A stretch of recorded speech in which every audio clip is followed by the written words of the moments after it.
ঠোঁটের প্রতি এহেনের নির্যাতন সহ্য করতে না পেরে একসময় চোখের জল ছেড়ে কেঁদে দিলাম, কিন্তু আমার কান্না সামনে থাকা মানুষটার কোনো দয়া সৃষ্টি করলো বলে মনে হলো না। সে তার বলিষ্ঠ হাত দিয়ে আমার কোমর চেপে ধরে নিজের সাথে আরো গভীরে মিশিয়ে নিয়ে আমার ঠোঁটের উপর তার অমানসিক নির্যাতন চালিয়ে যাচ্ছে। আর অন্যদিকে ব্যথায় আমি কুকড়ে মরছি। ব্যথা সহ্য করার জন্য দুই হাতে ওনার কোমরের শার্টের অংশ খামচে ধরে আছি, কিন্তু ব্যথা তো আর কমবার নয়। বেশ কিছুক্ষণ পর উনি নিজেই আমায় ছেড়ে দিলেন। এবার যেন আমি হাঁপ ছেড়ে বাঁচলাম। চোখ বন্ধ করে ঘন ঘন শ্বাস নিয়ে নিজেকে স্বাভাবিক করতে লাগলাম। তারপর ধীরে ধীরে চোখ মেলে তার দিকে তাকাতেই দেখি উনি এখনো আমার কোমর চেপে ধরে এক মোহনীয় দৃষ্টিতে আমার দিকে তাকিয়ে আছে। তার এই দৃষ্টি আমার রাগ দ্বিগুণ বাড়িয়ে দিল। আমি চট করে ওনার কলার ধরে চোখে চোখ রেখে বলতে লাগলাম, কেন কেন এমন করছেন আমার সাথে? বারবার নিজেই আমাকে অপমান করে দূর দূর করেন, আবার নিজেই আমার এত কাছে চলে আসেন। কথাটা বলেই আবার ওনার কলার ঝাঁকিয়ে নিজের কাছে এনে বললাম, আপনি জানেন আপনার এই চুমুতে কতটা যন্ত্রণা? মরে যেতে ইচ্ছে করছে আমার। কথাগুলো বলছিলাম ঠিকই, কিন্তু আরমান ভাইয়ের কোনো হেলদুল দেখলাম না। হঠাৎই আমার ঠোঁটে কিছু স্পর্শের অনুভব হতেই দেখি আরমান ভাই তার ডান হাত দিয়ে আমার কেটে যাওয়া ঠোঁটের রক্তটা মুছে নিল। তার স্পর্শে আবারও নিজের অজান্তেই আমার চোখ বন্ধ হয়ে এলো। যখন চোখ খুলে তার দিকে তাকালাম, তখন তার অগ্নিবর্ষিত চোখে দেখে ভয় পেয়ে গেলাম। এই কঠিন দৃষ্টি যে খুবই ভয়ানক। আমি সাথে সাথে ওনার কলার ছেড়ে দুই কদম পিছিয়ে যেতেই উনি চট করে আমার দুই বাহু শক্ত করে ধরে নিয়ে গিয়ে দেয়ালের সাথে চেপে ধরলো আমায়। আমি আবার ব্যথায় কুকড়ে উঠলাম। নিজের অজান্তেই ঠোঁট কামড়ে চোখ বন্ধ করে নিলাম। তখনই উনি দাঁতে দাঁত চেপে হিসিয়ে বলতে লাগলেন, আমি বারবার বলেছি আমার সামনে আসবে না, ঘৃণা করি আমি তোমায়, তারপরও বেহায়াদের মতো আমার সামনে চলে আসো তুমি। লজ্জা নেই তোমার, তাই না? এবার থেকে হবে। এখন থেকে যতবারই তুমি আমার সামনে আসবে ততবারই এর থেকে কঠিন শাস্তি ভোগ করার জন্য প্রস্তুত থেকো। বলেই আমায় ধাক্কা মেরে দূরে সরিয়ে অন্যদিকে ঘুরে দাঁড়ালেন। এবার যেন আর চোখের পানিরা বাদ মানছে না। এত অপমান কেন হতে হচ্ছে আমায়? এই অপমানের কি যোগ্য আমি? আমি তো আসতে চাইনি ওনার সামনে। বড় মাই তো জোর করে পাঠালেন কফি দিতে। আমি কি করেছি? কেন এত কিছু সহ্য করতে হচ্ছে আমায়? না, আর না, আর এক মুহূর্ত এখানে দাঁড়িয়ে থাকা যায় না। আমি আরমান ভাইয়ের ঘর থেকে দৌড়ে নিজের ঘরে চলে এলাম। বিছানায় শুয়ে শুয়ে বালিশে মুখ চেপে কান্না করছি। কিছুতেই যেন কান্না থামার নাম নিচ্ছে না, বরঞ্চ আরো বেড়ে চলেছে। কান্নার মাঝে অনুভব করলাম কিছু একটা এসে বিছানার উপর আমার পাশে বসলো। আমি সেদিকে না তাকিয়েই কান্নার স্বরে বলতে লাগলাম, কেন পুপি, কেন বারবার উনি আমায় এত অপমান করেন? আমি কি করেছি বলো? আমার দোষটা কোথায়? বাবার করা একটা ভুলের জন্য উনি আমায় কেন শাস্তি দিচ্ছেন? আর পারছি না রে, আর না। আমি ভেবে নিয়েছি আমি চলে যাব এখান থেকে, বাংলাদেশে ফিরে যাব আমি। আর কখনো ফিরবো না এখানে, কখনো না। কথাটা বলেই আমি ছলছল চোখে ফুপির দিকে তাকালাম। ফুপি মায়া ভরা দৃষ্টিতে আমার দিকে তাকিয়ে মিয়াও বলে উঠল। সাথে সাথে আমার কান্নার বেগ আরো বেড়ে গেল। শোয়া থেকে উঠে বসে ফুপিকে নিজের বুকে জড়িয়ে কাঁদতে লাগলাম। এই ফুপিয়েই যে আমার বাবার শেষ স্মৃতি। তাকে দেখলেই মনে হয় আমি যেন আমার বাবাকে দেখছি। সেদিন রাতে ঘর থেকে আর বেরোলাম না। বড় মা খেতে ডাকতে এসেও ফিরে গিয়েছে। আমি মিতুর রহমান, ছোট থেকে লন্ডনে বড় হয়েছি। লন্ডনে বড় বাবা আর আমার বাবা একসাথে ব্যবসা করত। খুব ভালোই চলছিল, কিন্তু হঠাৎই করেই খবর পেলাম বড় বাবার হার্ট অ্যাটাক করেছেন। আমরা হসপিটালে পৌঁছানোর আগেই তিনি মারা যান। তখন আমার বয়স 10 বছর। বড় বাবার মৃত্যুর পর জানতে পারলাম বিজনেসের কোনো এক কাজে বাবা তাকে খুব খারাপভাবে ঠকিয়েছেন। এতে অনেক বড় লস হয় বড় বাবার। সেই ধাক্কা সামলাতে না পেরে হার্ট অ্যাটাক করে মারা যান। তার মৃত্যুর পর বড় মারা পথে বসার উপক্রম হয়।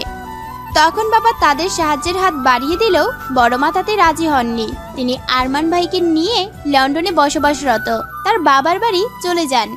তখন থেকেই আমাদের সাথে তাদের সম্পর্ক বিচ্ছিন্ন হয়। অন্যদিকে বাবা নিজের করা ভুলের জন্য পস্তাতে লাগলেন, নিজেকে বড় বাবার খুনি ভাবতে লাগলেন। বারবার আত্মহত্যা করতে গিয়েও বেঁচে ফিরেছেন, কিন্তু কখনো স্বাভাবিক জীবনে ফিরতে পারেননি। সবসময় নিজের মাঝেই গুম মেরে থাকতেন। তার কিছু বছর পরেই বাবা মা একসাথে অ্যাক্সিডেন্ট করে মারা যান, আর আমি নিঃস্ব হয়ে যাই। সেদিন বড় মা আমার দিকে সাহায্যের হাত বাড়িয়ে দিয়েছিল, নিজের মেয়ের মতো বুকে টেনে নিয়েছিল আমায়। আমি বাংলাদেশ ফিরতে চেয়েও ফিরলাম না, কারণ আমার মাস্টার্স কোর্স কমপ্লিট করা বাকি ছিল।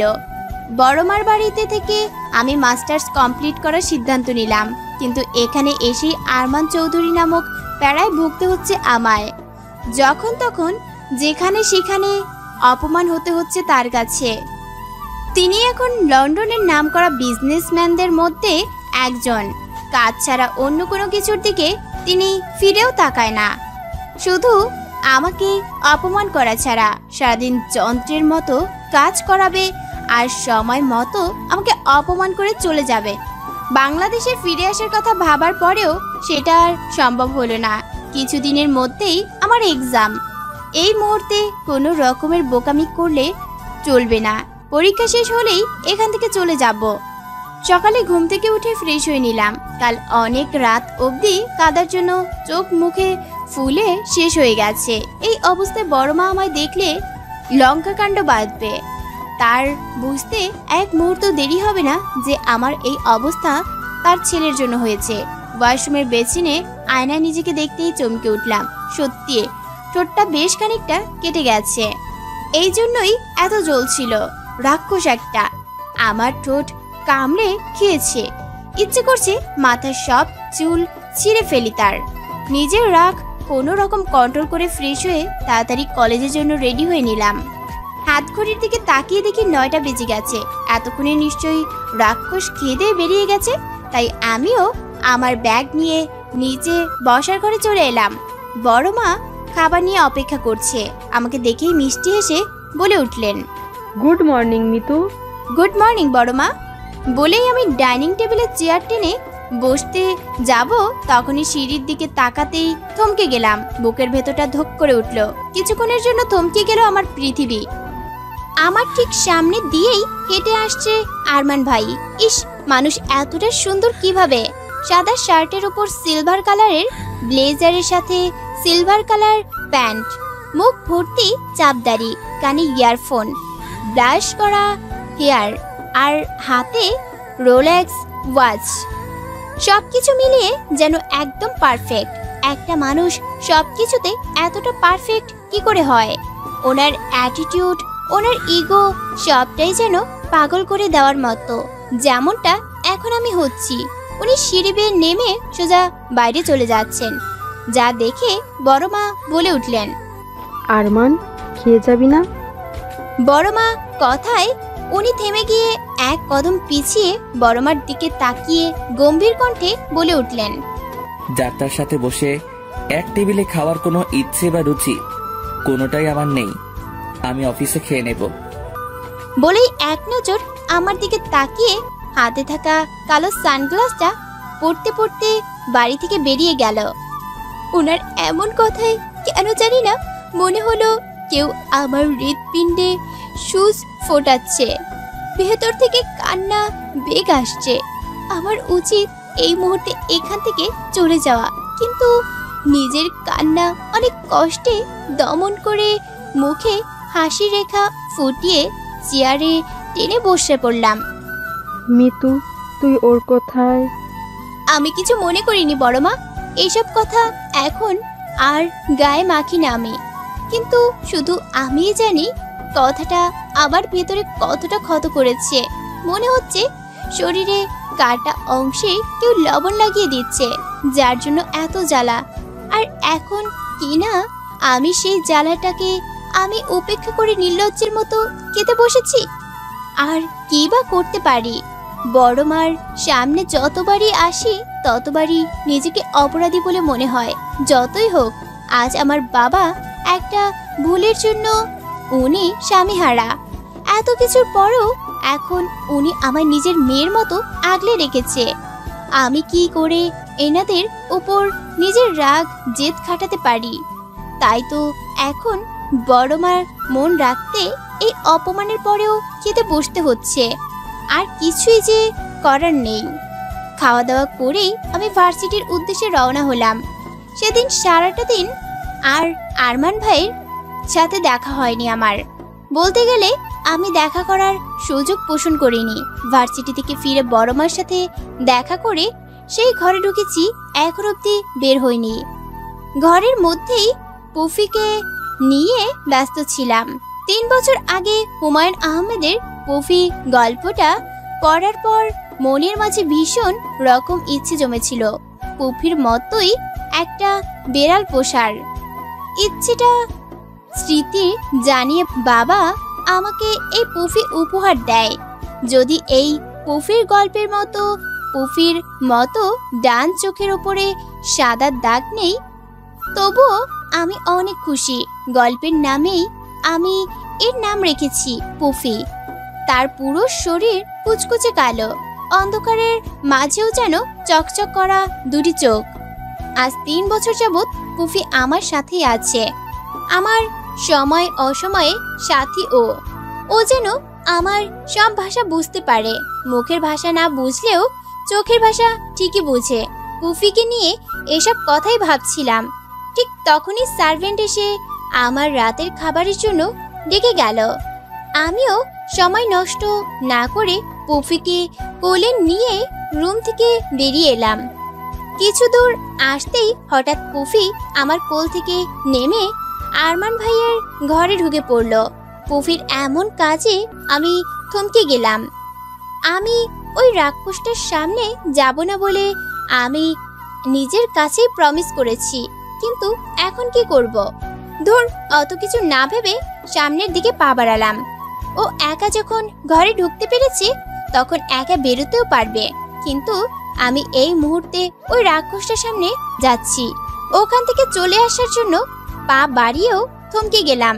ভেতর থেকে পুফি অনবরত মিয়াও মিয়াও করেই যাচ্ছে। পুফি যদি এই শব্দ করতেই থাকে তাহলে তো উনি একসময় বিরক্ত হয়ে পুফিকে আঘাত করতে পারে। ওনার উপর আমার কোনো ভরসা নেই। ওনার মাঝে ন্যূনতম আবেগটুকু নেই। রাক্ষসটা আঘাত হানতে পারে। আমি আর কিছু না ভেবে দরজার কাছে গিয়ে হালকা ঝুঁকে ওনার ঘরে উকি মারি। একি, উনি তো নেই ঘরে। চারপাশে ভালো করে পর্যবেক্ষণ করে নিলাম। না, কোথাও তো নেই উনি। তার মানে ওয়াশরুমে আছেন। এই সুযোগে আমি পুফিকে বের করে আনতে পারি। আমি আর এক মুহূর্ত দেরি না করে দরজা ঠেলে ঘরে ঢুকে পড়লাম। পুফি খুব আরাম করে ওনার বিছানায় বসে আছে। শয়তান একটা। আমি তাড়াতাড়ি গিয়ে পুফিকে ধরতে যাব, তখন পেছন থেকে ওয়াশরুমের দরজা খোলার শব্দ কানে এলো। এই একটা শব্দই যেন আমার ভেতরে তোলপাড় সৃষ্টি করেছে। বুকের ধুকপুকানি 1000 গুণে বেড়ে গেল। শরীরে কাঁপুনি সৃষ্টি হলো। একটা মানুষের উপস্থিতি যে কাউকে ভেতর থেকে এতটা এলোমেলো করে দেয় তা এনার সামনে না এলে আমি বুঝতাম না। ইনি ধীরে ধীরে আমার কাছে আসছেন। আমি খুব ভালো করেই বুঝতে পারছি পুফিকে ধরার জন্য আমি হালকা করে হেসেছিলাম। আমি ওনার কাছে আসা সাথে সাথেই পুফি বিছানা থেকে নেমে এক দৌড়ে ঘরের বাইরে। এই মুহূর্তে আমার পুফিকে খুব কড়া করে কয়েকটা কথা শোনাতে ইচ্ছে হচ্ছে। এই শয়তানটার জন্যই এখন আমার এই পরিস্থিতি। না জানি আর এখন আবারও কি কি কথা শুনতে হয় আমায়। সকল চিন্তা ভাবনাকে দূরে ঠেলে দিয়ে ভয়ে ভয়ে ধীরে ধীরে পেছন থেকে ঘুরে দাঁড়ালাম। আর সাথে সাথে বুকটা ধক করে উঠল। আমার ঠিক সামনেই আরমান ভাই দাঁড়িয়ে আছে, সাদা শার্ট, কালো প্যান্ট পরিহিত, বুক শার্টের দুটো বোতাম খোলা, এলোমেলো চুল, সবকিছু যেন পাগল করে দেওয়ার মতো। ওনার তীক্ষ্ণ দৃষ্টি আমার দিকে নিক্ষেপ করা। খুব ভালো করেই বুঝলাম আমার নিজের ঘরে দেখে উনি প্রচন্ড রকমের রেগে গেছেন। আমি পরিস্থিতি সামলানোর জন্য কিছু বলতে যাব, তখনই উনি ওনার চমৎকার ভরাট কণ্ঠে বলে উঠলেন, হাউ ডেয়ার ইউ! কোন সাহসে তুমি আমার রুমে আমার বিনা অনুমতিতে এসেছো? আই সরি, আসলে Pupi. I don't like any excuses. আমি তো কথাটা শেষ না হতেই উনি হুট করে একদম আমার দিকে এগিয়ে, আমি এবার আর নিজেকে ধরে রাখতে পারলাম না। ভয়ের চোটে শব্দ করে কেঁদেই দিলাম। আমাকে এভাবে কাঁদতে দেখে উনি কিছুক্ষণ চোখ ছোট ছোট করে আমার দিকে তাকিয়ে রইলেন। তারপর হঠাৎ করেই এক হাতে আমার কোমর জড়িয়ে হ্যাসকার টানে নিজের সাথে মিশিয়ে নিলেন। ওনার এমন কাজে আমি ভরকে গেলাম। ভাবতে পারিনি উনি এমন কিছু করবেন। এই মুহূর্তে কান্না ভুলে ওনার দিকে ফ্যালফ্যাল দৃষ্টিতে তাকিয়ে রইলাম। উনি এক হাতে আমার গাল থেকে চোখের জল মুছে নিজের হাতে নিয়ে আমার চোখে চোখ রেখে শীতল কণ্ঠে বলে উঠলেন, এই চোখের জল দিয়ে তুমি আমার মন গলাতে পারবে না। ওনার স্পর্শে আবেশে দুই চোখ বন্ধ হয়ে এলো। বুকের হার্টবিট তার লিমিট ক্রস করেই চলছে। পুরো শরীর কাঁপাকাঁপি শুরু করে গেছে। কোনো রকম নিজেকে সামলে কাঁপা কাঁপা গলায় বলে উঠলাম, আরমান ভাই, ছাড়ুন আমায়। আমি আর কখনো আপনার সামনে আসবো না, দয়া করে এবার। পুরো কথাটা শেষ করার আগেই আমার ওনার দিকে নজর পড়ল। উনি আমার দিকেই তাকিয়ে আছেন, কিন্তু ওনার আমার চোখের দিকে নয়, অন্য কোথাও। ওনার এই মোহনীয় দৃষ্টির উৎস খোঁজার আগেই উনি আমি আরো শক্ত করে ধরে নিজের সাথে জড়িয়ে নিয়ে একটু উঁচু করে ধরলেন।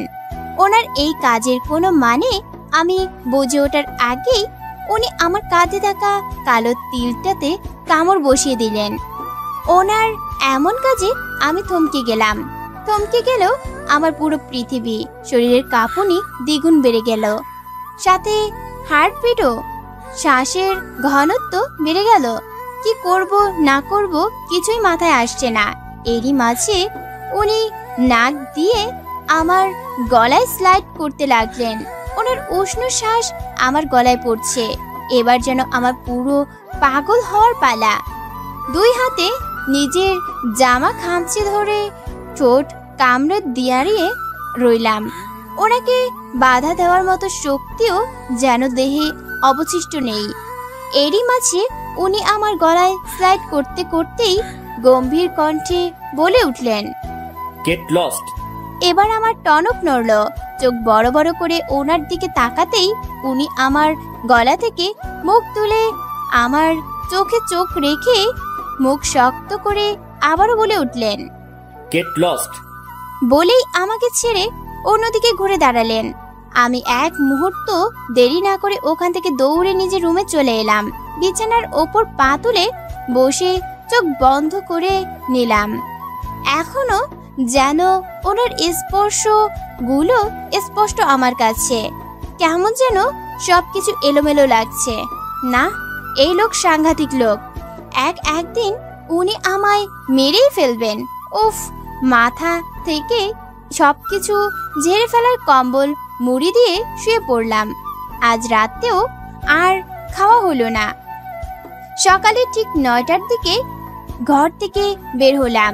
9টার আগেই আরমান ভাই অফিসে চলে যান।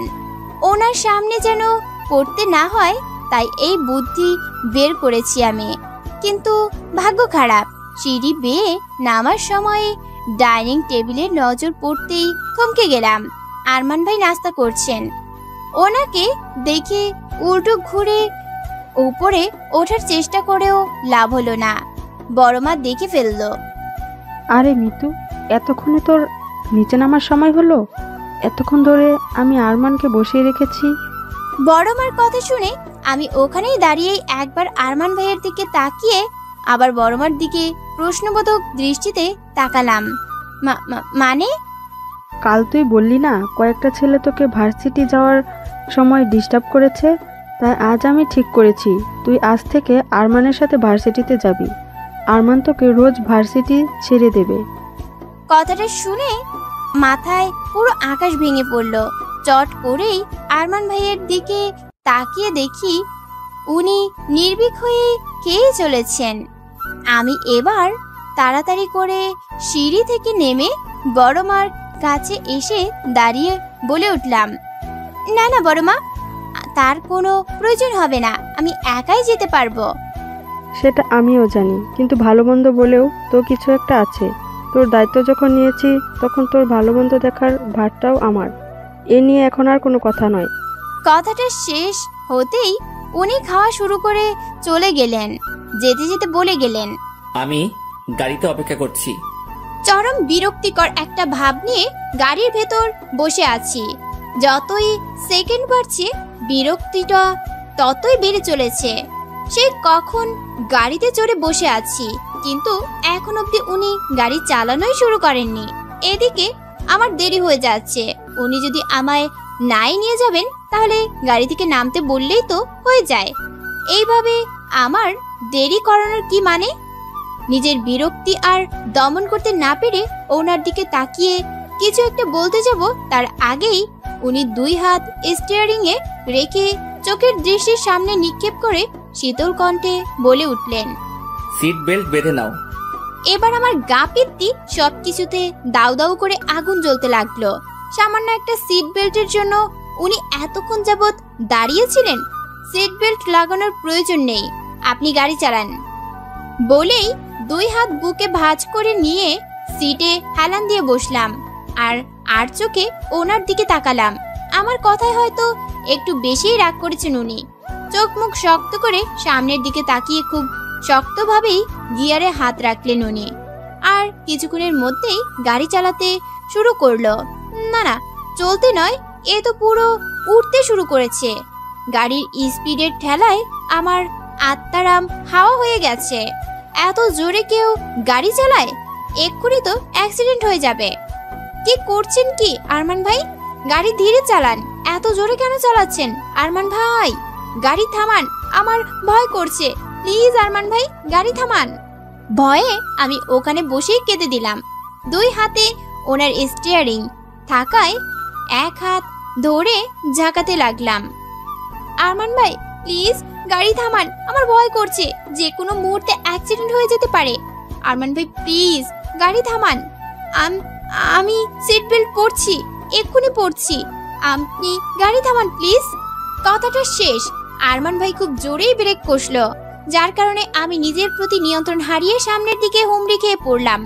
ভাবনা জিনিসটা কত অদ্ভুত, তাই না? মাত্র কয়েক সেকেন্ডেই আমার কত কিছু ভেবে ফেলেই মাথার ভেতরে ভাবনায় ভিড় করে। যেমন এই মুহূর্তে মনে হলো এটাই আমার জীবনের শেষ জার্নি।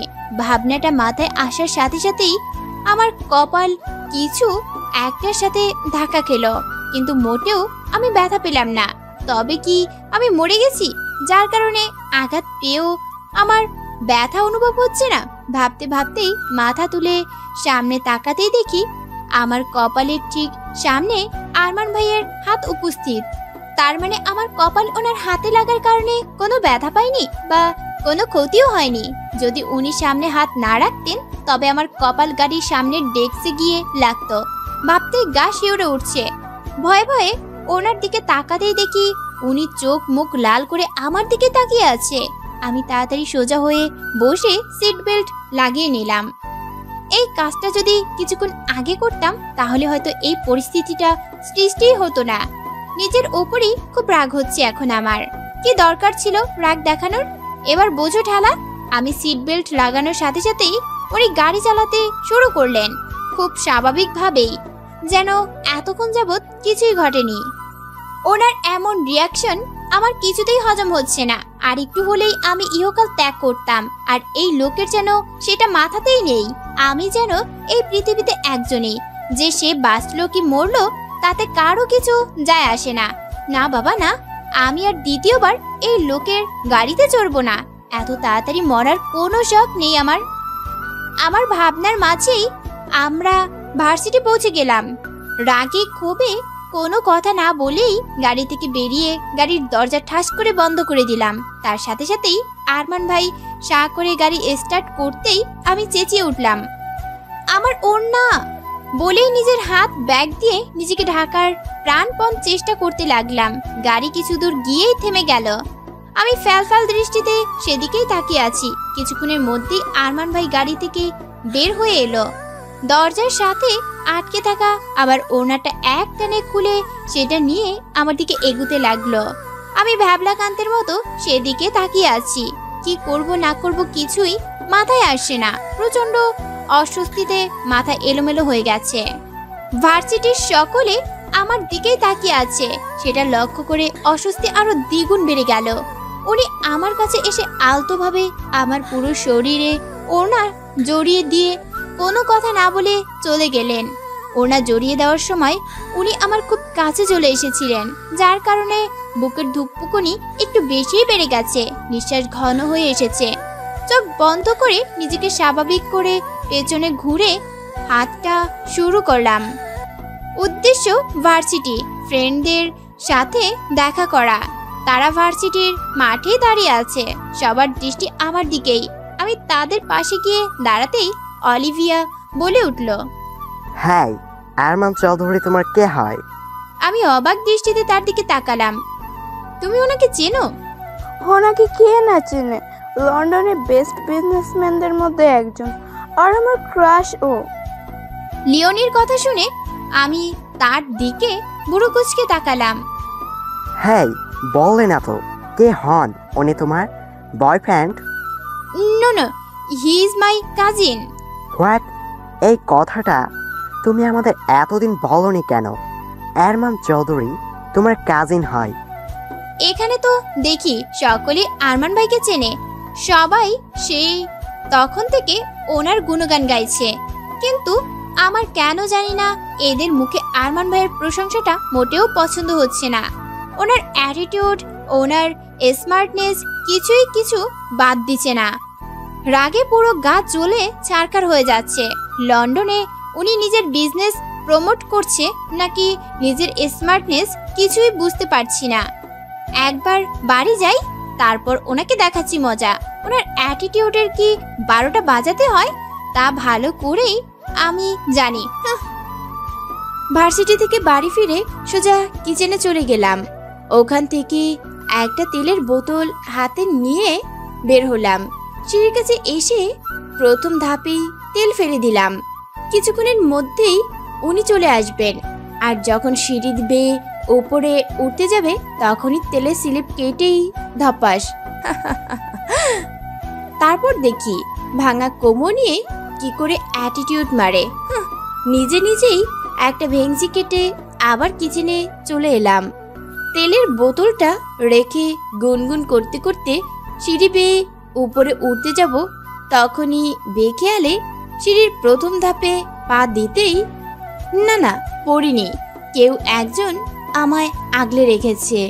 ভয়ে ভয়ে চোখ খুলতেই দেখি আরমান ভাই আমার সামনে, এক হাতে আমার কোমর জড়িয়ে শীতল দৃষ্টিতে আমার দিকে তাকিয়ে আছে। আমি ভয়ের চোটে ওনার কলার খামচে ধরেছিলাম। ওনাকে নিজের এতটা কাছে দেখে বুকের ঢিপঢিপানি বেড়ে গেল। আমি আবার চোখ বন্ধ করে নিলাম। ওনার এই চোখের দিকে তাকালেই আমার অবস্থা পাগল হয়ে যায় প্রায়। কি আছে এই চোখে আমি আজ অব্দি বুঝতে পারিনি। কিছুক্ষণের মধ্যেই বুঝতে পারলাম উনি আমায় সোজা করে দাঁড় করালেন। এবার আমি চোখ খুলে মাথা নিচু করে দাঁড়িয়ে রইলাম। আমি আর চোখে ওনাকে দেখতে লাগলাম। উনি এক পলক আমার দিকে আর এক পলক সিঁড়িতে পড়ে থাকা তেলের দিকে তাকিয়ে জোরে জোরে সার্ভেন্টকে ডাকতে লাগলেন। সার্ভেন্ট এসে হাজির হতেই উনি বলে উঠলেন, এই সিঁড়ি তাড়াতাড়ি পরিষ্কার করো। বলেই আর এক নজর আমার দিকে তাকিয়ে উপরে উঠে গেলেন। আমি ওনার যাওয়ার দিকে তাকিয়ে রইলাম। উনি কি বুঝে ফেললেন যে এই তেল আমি ফেলেছি? যদি বুঝতে নাই পারেন তাহলে কেন জানতে চাইবেন না যে সিঁড়িতে তেল কে ফেলেছে? দূর চাই, কিচ্ছু ভালো লাগে না। এক্ষুনি পড়ে গিয়ে আমার কোমর ভাঙতো। ওনাকে জব্দ করতে গিয়ে আমার নিজেরই সর্বনাশ হতে চলেছিল। নিজের করা বোকামির জন্য নিজের ওপরই প্রচণ্ড রাগ হতে লাগলো। কিন্তু এই অ্যাটিটিউডের মাস্টারের কিছু তো একটা করতেই হবে। বিভিন্ন রকম চিন্তা ভাবনা করতে করতে নিজের ঘরে চলে গেলাম। তারপর আর ওনার সামনাসামনি হয়নি। রাত 3টার দিকে অ্যালার্মের শব্দে আমার ঘুম ভেঙে গেল। ঘুম ঘুম চোখে এদিক ওদিক তাকালেই টেবিলের ওপর সাইন পেনের দিকে নজর পড়ল। আমি তাড়াতাড়ি সাইন পেন হাতে নিয়ে ঘর থেকে বেরিয়ে গেলাম।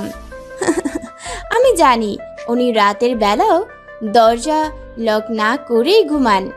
এটাই সুযোগ নিজের কাজ হাসিল করার। সকাল 7টার দিকে ঘুম ভাঙার সাথে সাথেই ঘর থেকে বেরিয়ে এলাম। ড্রয়িং রুমে বড় মা বসে খবরের কাগজ পড়তে পড়তে চা খাচ্ছেন। আমিও গিয়ে তার পাশে বসলাম। বড় মা আমাকে দেখে মিষ্টি হেসে কিছু বলতে যাবেন, তার আগেই সামনে তাকিয়ে থমকে গেলেন। ওনার চুপচাপ কারণ খুঁজতে ওনার দৃষ্টি অনুসরণ করে সামনে তাকাতেই আমার ভেতরে থেকে হাসি বেরিয়ে এলো। অনেক কষ্টে ঠোঁট কামড়ে হাসি আটকানোর চেষ্টা করলাম, কিন্তু হাসি কি আর আটকানো যায়? বড় মার দিকে তাকিয়ে দেখি সেও মুখ টিপে হাসছে। শুধু যে বড় মা তাও নয়, বাড়ির সার্ভেন্টরাও যথাসাধ্য নিজেদের হাসি আটকানোর চেষ্টা করছে। আমাদের ঠিক সামনে দিয়ে আরমান ভাই হেঁটে আসছে। হয়তো জগিংয়ে গিয়েছিলেন। প্রবলেম তো সেটা না, প্রবলেম হলো ওনার চেহারা। উঁচু উঁচু ভ্রু, গালে একটা বড় ধরনের কালো তিল, আর সাথে মিলিয়ে তার গাল ভর্তি চাপদাড়ি। উফ, যা লাগছে না, হেব্বি। নিজের হাসিটাকে আর কিছুতেই আটকে রাখতে পারলাম না।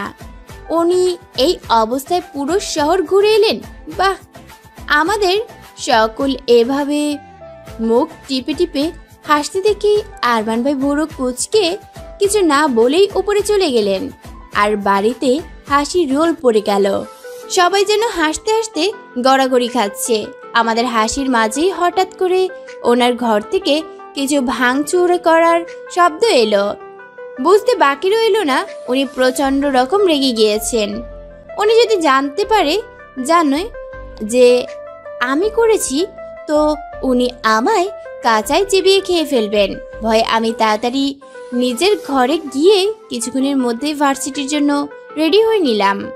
মনে হয় উনি এক্ষুনি আর ঘর থেকে বেরোবেন না। তার মাঝেই আমায় তাড়াতাড়ি ভার্সিটি চলে যেতে হবে, যাতে করে ওনার সামনে না পড়ি। আমি তাড়াতাড়ি নিচে নেমে ব্রেকফাস্ট করার জন্য তাড়াহুড়া করে চেয়ার টেনে বসতে যাব, তখনই ঠাস করে ফ্লোরে পড়ে গেলাম। সাথে সাথে ব্যথায় কুকিয়ে উঠলাম। আমাকে পড়ে যেতে দেখে বড় মা তাড়াতাড়ি পাশে এসে বসলো। ব্যথায় কাঁদতে কাঁদতে সামনে তাকিয়ে দেখি আরমান ভাই একটা কেয়ারলেস ভাবে নিয়ে ডাইনিং টেবিলে এসে বসে পড়লো।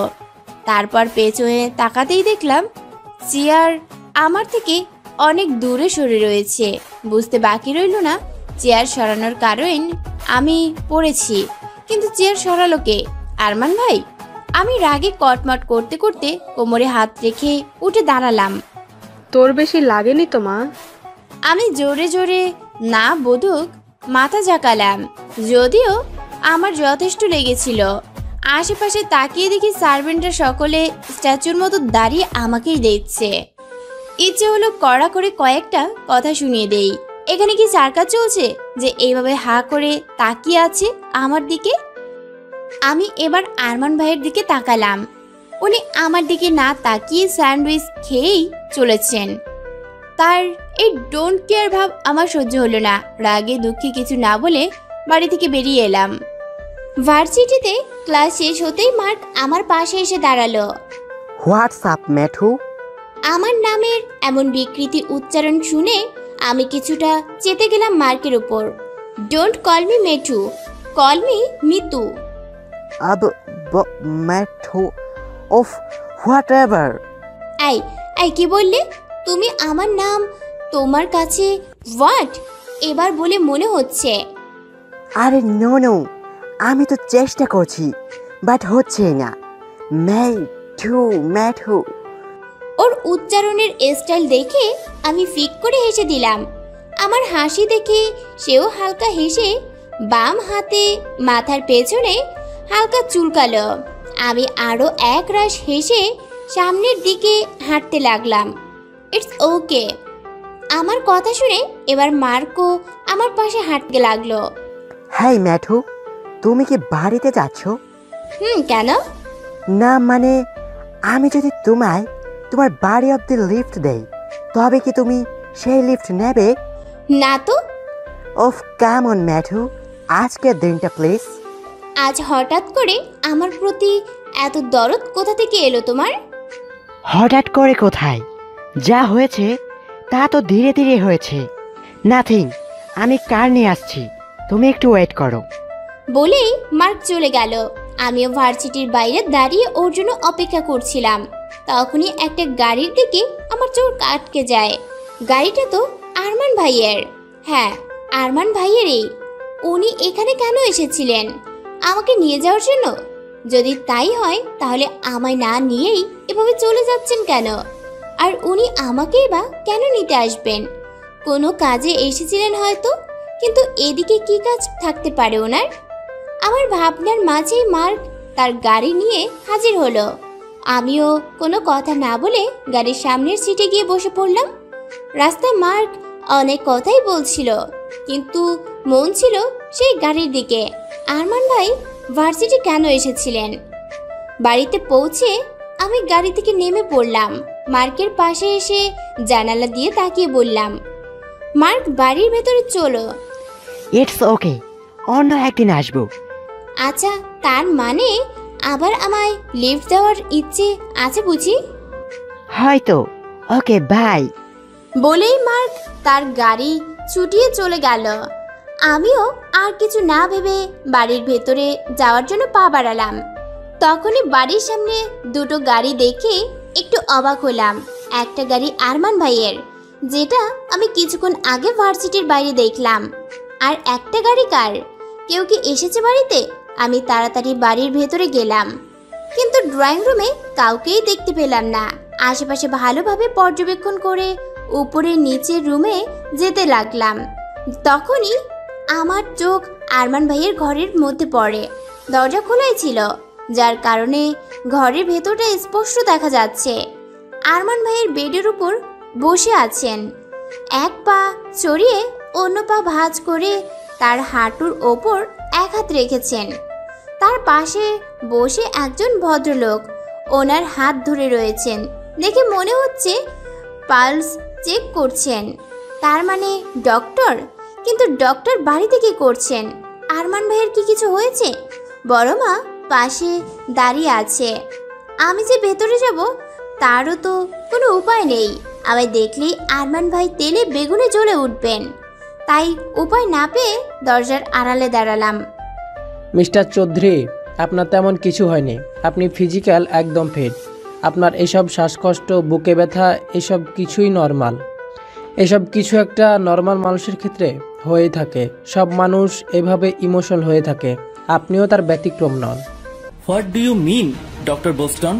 আমার বুকে ব্যথা, শ্বাসকষ্ট আপনার কাছে কিছুই না বলে মনে হচ্ছে?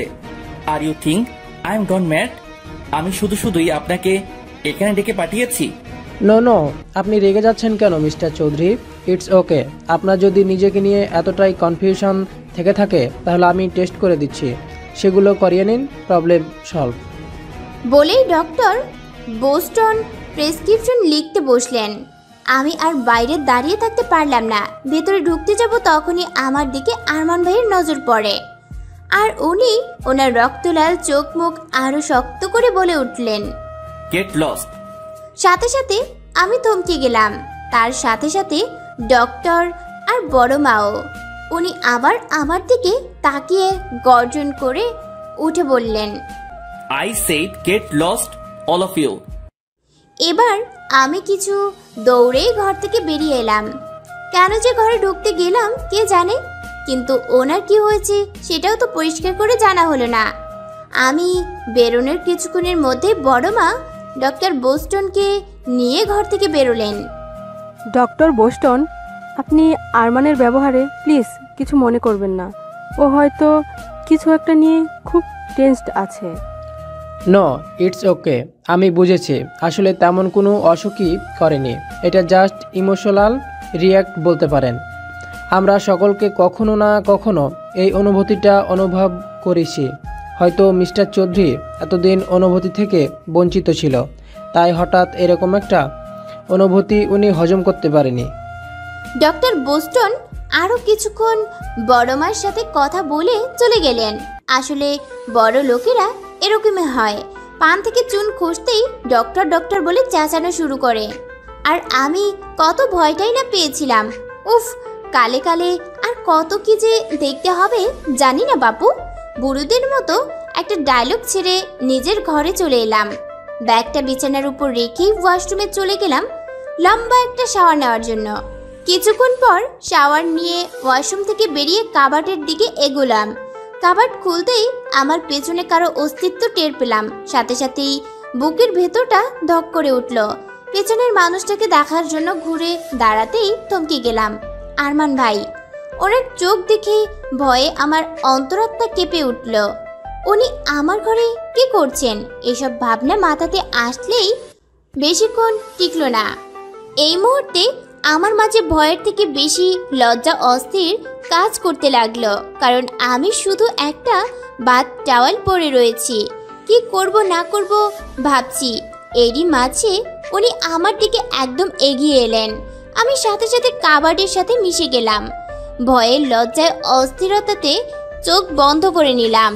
নিজের লজ্জা কমানোর জন্য বাম হাতে কাবার্ড হাতিয়ে যেই কাপড়টা হাতে এলো সেটা দিয়ে নিজেকে ঢাকার চেষ্টা করলাম। আর তখনই হঠাৎ করেই উনি আমার খুব কাছে এসে কাবার্ডের দুই পাশে হাত রেখে দেয়। আপনি আমার ঘরে কি করছেন? আমার কথায় উনি আমার দিকে আরো এক দফা এগিয়ে এসে বলে উঠলেন, ছেলেটা কে ছিল? ওনার কথায় আমি অবাক চোখে ওনার দিকে তাকালাম। কোন ছেলেটা? যার সাথে কথা বলতে গিয়ে তুমি হাসতে হাসতে গড়িয়ে পড়ছিলে। আমার আর বুঝতে বাকি রইল না যে উনি মার্কের কথা বলছেন। ও আমার ফ্রেন্ড। শুধু ফ্রেন্ড নাকি তার থেকেও বেশি কিছু? কথাটা গায়ে লাগলো আমার, তাই একটু রেগে গিয়েই বলে উঠলাম, ফ্রেন্ড হোক বা তার থেকে বেশি কিছু তাতে আপনার কি? আমার পার্সোনাল ব্যাপারে আপনি কেন মাথা ঘামাচ্ছেন? তোমার পার্সোনাল ব্যাপারে মাথা ঘামানোর কোনো ইচ্ছে আমার নেই। আমার তো আফসোস হচ্ছে ওই ছেলেটার জন্য যার পছন্দ এতটা জঘন্য। আচ্ছা, তোমার ওই সো কল বয়ফ্রেন্ড কি জানে যে সে যাকে পছন্দ করে তার বাবা একজন ঠক, জোচ্চর আর চিপ মেন্টালিটির মানুষ, আর তার মেয়ে তার থেকে কোনো অংশে কম নয়? ওনার কথায় আমি থমকে গেলাম। চলো চলো দৃষ্টিতে ওনার দিকে তাকাতেই উনি আবার বলে উঠলেন, এই চোখের জল, এটা দেখেই তো মম তোমায় এই বাড়িতে আশ্রয় দিয়েছিল, রাইট? আর তুমি আমার খেয়ে আমার পরে অন্যের সাথে নষ্টামি করে ঘুরে বেড়াচ্ছ।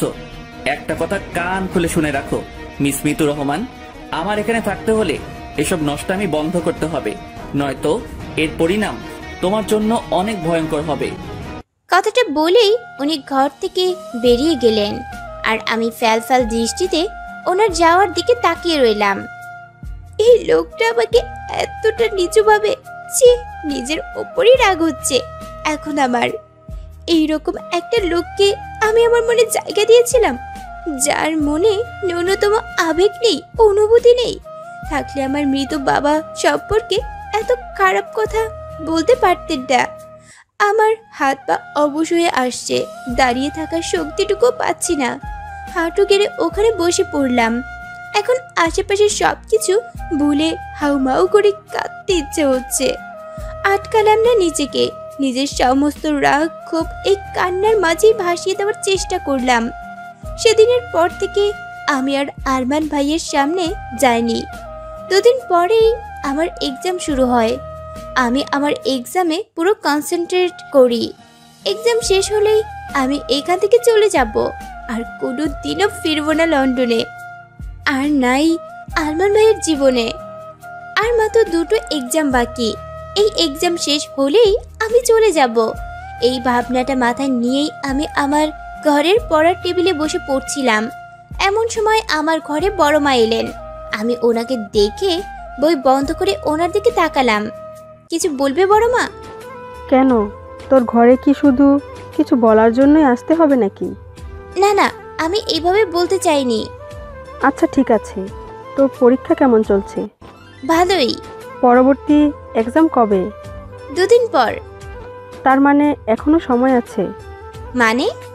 মানে কাল আরমানের অফিসে একটা সাকসেস পার্টি আছে।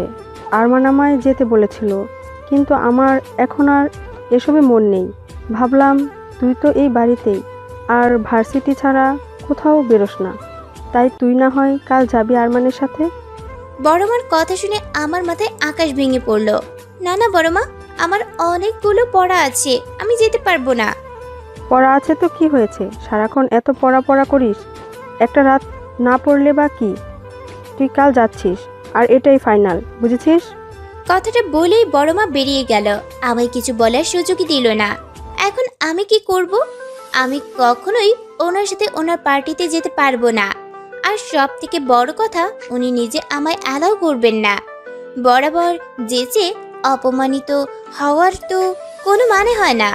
কি করব না করব কিছুই মাথায় আসছে না। পরের দিন অসুস্থতার ভান করেও কোনো লাভ হলো না। বড় মা এক প্রকার জোর করেই আমায় আরমান ভাইয়ের সাথে পাঠালেন। গাড়িতে দুজনেই চুপচাপ ছিলাম, এমন ভাব যেন কেউই কাউকে চিনি না। অফিসে পৌঁছে উনি ওনার মতো অন্যদিকে চলে গেলেন, আর আমি একা একদিকে দাঁড়িয়ে রইলাম। এতগুলো মানুষের মাঝে নিজেকে কেমন তুচ্ছ মনে হতে লাগলো। ইচ্ছে করছিল দৌড়ে এখান থেকে পালিয়ে যাই, কিন্তু পালাতেও পারছিলাম না। 2 চোখ শুধু একজনকেই খুঁজছিল। এতগুলো মানুষের মাঝে যে ওই একজনই আমার চেনা, ওই একজনই আমার অবলম্বন, কিন্তু এত খোঁজার পরও আমি ওনাকে কোথাও পেলাম না। কিছুক্ষণের মধ্যেই অফিসের গ্র্যান্ড ফ্লোরে সবাই ডান্স করতে লাগলো। ঠিক সেই ভিড়েই দেখলাম আরমান ভাই একটা মেয়ের সাথে ডান্স করছে। মেয়েটা একদম চিপকে আছে তার সাথে। প্রচন্ড রাগ হলো আমার। ইচ্ছে করছে এক্ষুনি ওদের দুজনের চুল টেনে ছিঁড়ে ফেলি। এরই মাঝে হঠাৎ করেই একজন ভদ্রলোক আমার পাশে এসে আমার ডান্স অফার করলো।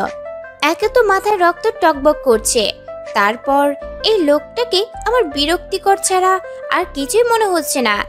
চোখ মুখ কুঁচিয়ে নো থ্যাঙ্কস বলে সেখান থেকে সরে এলাম। কিন্তু বিপত্তিটা সেখানেই ঘটলো।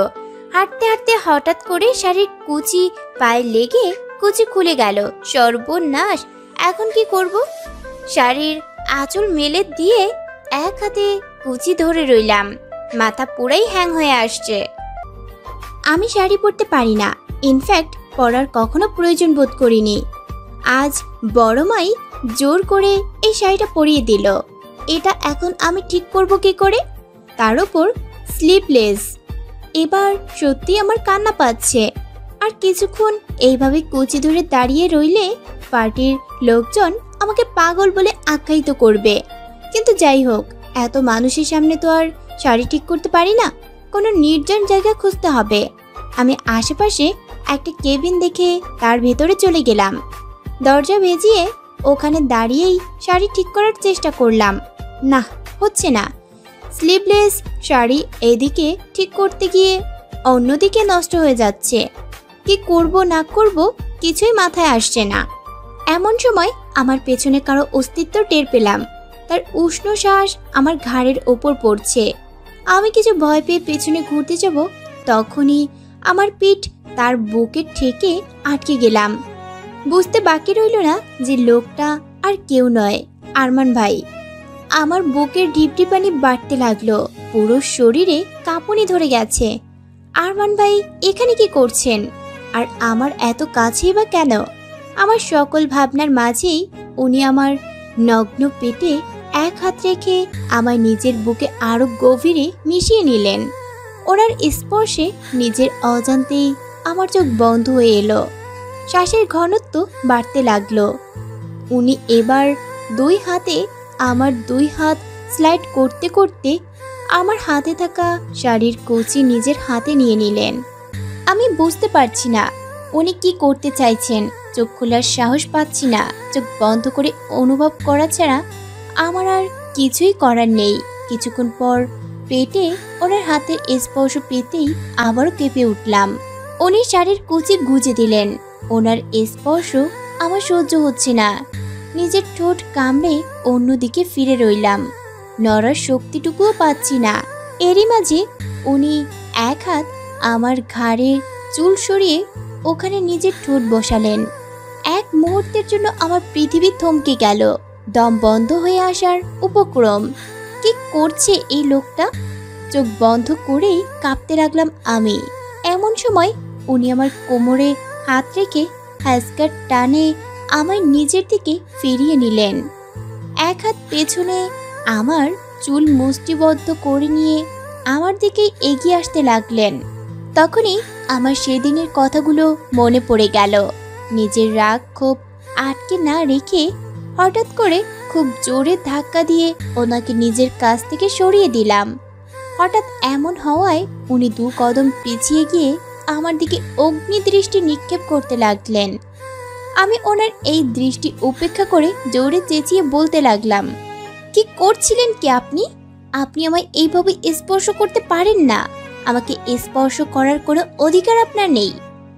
কথাটা শেষ করার আগেই উনি আমার এক হাত ধরে হ্যাসকার টানে দেয়ালের সাথে মিশিয়ে আমার দুই হাত দেয়ালে চেপে ধরলেন। আমি ব্যথায় কুঁকড়ে উঠলাম। উনি চোখ মুখ শক্ত করে আমার চোখে চোখ রেখে দাঁতে দাঁত চেপে বলে উঠলেন, আমি কি কি করতে পারি তার কোনো আন্দাজ তোমার নেই। আর অধিকারের কথা বলছো তো? আমি আমার অধিকার খুব ভালো করে জানি, আর সেটা আদায় করতেও। বলেই আমায় মৃদু ধাক্কা দিয়ে সেখান থেকে চলে গেলেন। আমি পড়তে গিয়েও নিজেকে সামলে নিলাম। প্রচন্ড রকমের কান্না পাচ্ছে আমার। এই লোকটা এরকম কেন? একটু নরম হলেও তো পারত। সেদিন ওনাকে কিছু না বলেই পার্টি থেকে চলে এসেছিলাম। তার আরো কতগুলো দিন কেটে গেল। আমার দুটো এক্সামও শেষ হলো। এক্সাম শেষ হতেই আমি বড় মাকে বলে আমার বাংলাদেশের ফ্লাইট বুক করলাম। আমার বাংলাদেশে যাওয়ার কথা শুনে সেদিন চাচা চাচি অনেক খুশি হয়েছিলেন। আমিও আর দেরি করতে চাই না। কালই আমার ফ্লাইট, কাল চলে যাব আমি। আর কখনো দেখা হবে না আমার আরমান ভাইয়ের সাথে। কথাটা বুক ফেটে কান্না বেরোচ্ছে। এক সময় নিজেকে আর ধরে রাখতে পারলাম না।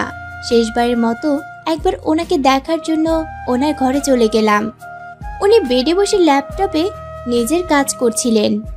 আমায় দেখেই কিছুক্ষণ আমার দিকে তাকিয়ে থেকে কিছু বলতে যাবেন, তার আগেই আমি বলে উঠলাম, কাল আমি চলে যাচ্ছি। উনি ডোন্ট কেয়ার একটা ভাব নিয়ে ছোট্ট করে বলে উঠলেন, তো ভালোবাসি। এবার উনি চট করেই আমার দিকে তাকালেন। ল্যাপটপ পাশে রেখে উঠে দাঁড়িয়ে দুই হাত পকেটে রেখে বলে উঠলেন, কেন? তোমার ওই সোকল বয়ফ্রেন্ড বুঝি তোমায় ভাও দেয়নি, যার কারণে এখন তুমি আমার কাছে এসেছো? তবে তোমার একবার ভাবা উচিত ছিল যে তুমি কার সামনে। ওনার কথাটা শেষ হওয়ার আগেই আমি দৌড়ে গিয়ে ওনাকে জড়িয়ে ধরলাম। উনি হয়তো এরকম কিছু আশা করেননি, যার কারণে উনি চুপ মেরে গেলেন। এই মুহূর্তে আমার একদমই ভয় হচ্ছে। শুধু এই বুকে মাথা রেখে কাঁদতে ইচ্ছে করছে, খুব করে কাঁদতে ইচ্ছে হচ্ছে। উনি কেন বোঝেন না আমার ভালোবাসাটা? এতদিন ধরে ওনার বাড়িতে পড়ে আছি, ওনার অপমান সহ্য করছি, শুধুই কি নিজের পড়ালেখা কমপ্লিট করার জন্য? ভালোবাসি ওনাকে, তাই তো এত অপমান সহ্য করেও ওনার পেছনে ঘুরতাম। কিন্তু এতদিনে কি ওনার মনের এতটুকু জায়গা করে নিজের জন্য নিতে পারিনি আমি? আমি এতটাই ব্যর্থ। এই মেয়ে, কি করছো? ছাড়ো আমায়। চাচ্চু আমার বিয়ে ঠিক করে ফেলেছেন। আমি বাংলাদেশে ফিরলেই তারা বিয়ের আয়োজন শুরু করবে।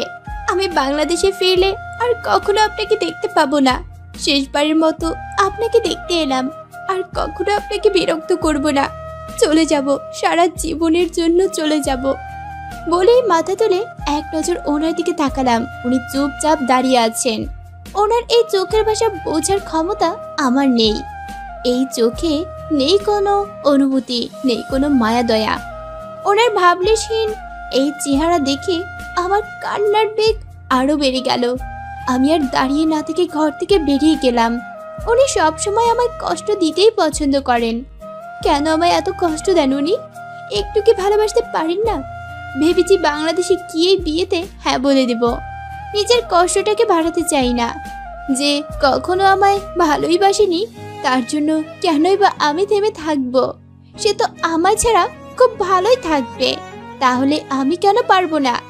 নিজে নিজে দৃঢ় প্রতিজ্ঞা বদ্ধ হলাম, আর কখনো ওনার কথা ভাববো না, কখনো না। পরের দিন আমি বেরিয়ে পড়লাম বাংলাদেশের উদ্দেশ্যে। আসার সময় একটাবার ওনার সাথে দেখাও হয়নি। আমি প্রাণপণে চেয়েছিলাম দেখা না হওয়ার, কিন্তু আমার অবচেতন মন তা মানতে নারাজ ছিল। এয়ারপোর্টে এসেও বারবার তাকেই খুঁজে চলেছিল, কিন্তু বারবার ব্যর্থ হয়েছি। বাংলাদেশে ফিরেছি আজ প্রায় বেশ কয়েকদিন হলো। লন্ডন থেকে ফেরার 2 দিন পরেই আমাকে নিলয়ের সাথে দেখা করতে বলা হয়। একটা কফি শপে দুজনে দেখা করি। তার কথাবার্তা যে ততটা খারাপ তা নয়। একজন ভালো ছেলে হওয়ার মতো সমস্ত গুণ তার রয়েছে, আর একজন ভালো স্বামীও। ওনার সাথে কথা বলার পর বুঝলাম উনি আমায় আগ থেকেই পছন্দ করেন। আমার চাচুর বন্ধুর ছেলে। আগে যখন বাবার সাথে বাংলাদেশে এসেছিলাম তখনই নাকি আমায় প্রথম দেখেছিল, আর প্রথমবার প্রেমে পড়েছিল। কিন্তু আমার মনে এখনো আরমান ভাইয়াই রয়ে গেছেন। আচ্ছা, বিয়ের পরেও কি আমি ওনাকে ভুলতে পারবো? নিলয় কি পারবে আমায় এভাবেই মেনে নিতে?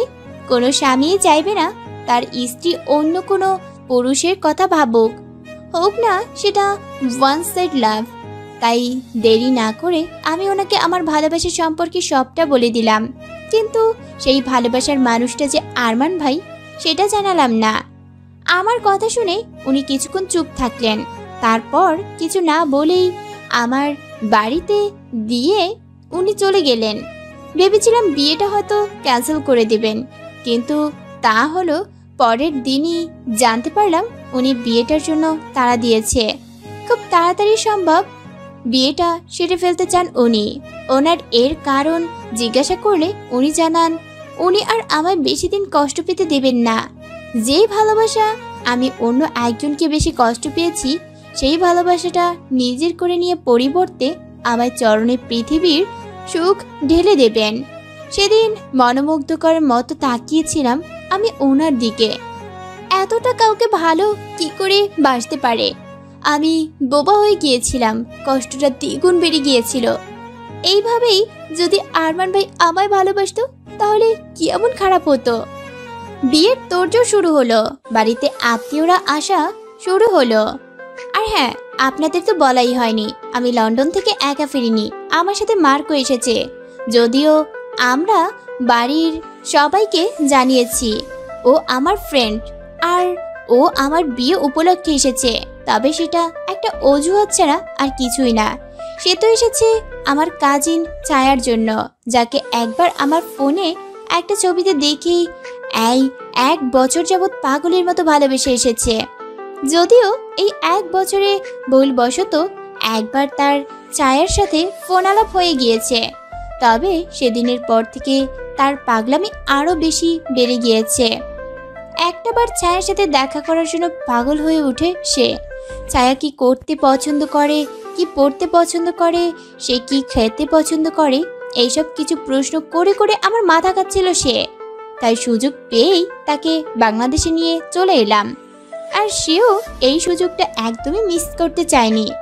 তবে এখানে এসে অবধি ছায়ার সাথে তার যতবারই কথা হয়েছে সেটা ঝগড়া ছাড়া আর কিছুই নয়।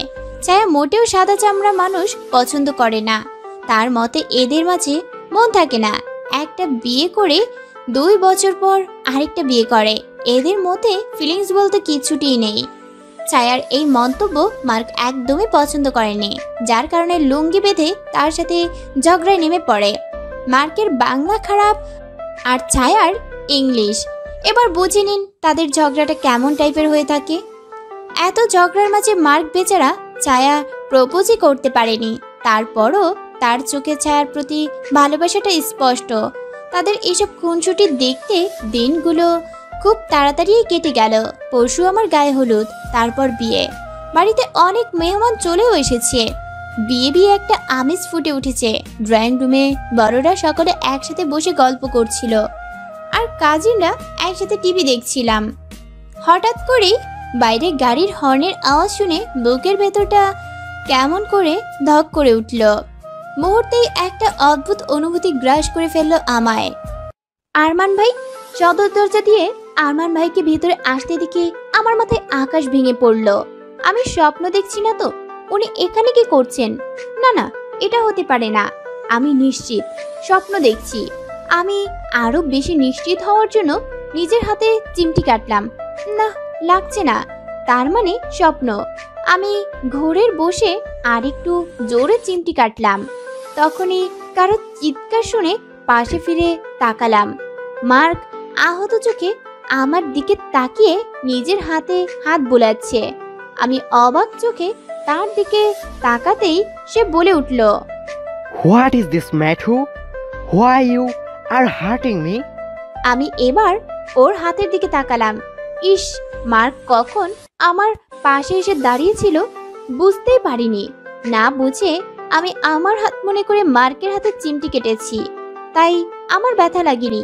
তার মানে যা ঘটেছে সত্যি। আরমান ভাই সত্যি এসেছে। আমি এবার চট করে সামনের দিকে তাকালাম। আরমান ভাই হেঁটে আসছেন, সাথে বড় মাও। এটা কি করে সম্ভব? উনি কি আমার বিয়ে নিজের চোখে দেখতে এসেছেন? ওনার কাছে কি আদৌ আমার এতটা ইম্পর্টেন্স আছে যে আমার বিয়ের জন্য উনি লন্ডন থেকে বাংলাদেশে চলে আসবেন? মোটেও না। আমি বাড়ির দরজার সামনেই দাঁড়িয়েছিলাম। আরমান ভাই বাড়িতে ঢুকে আমাকে এড়িয়ে ভেতরে চলে গেলেন। আমার দিকে তাকালেনও না পর্যন্ত।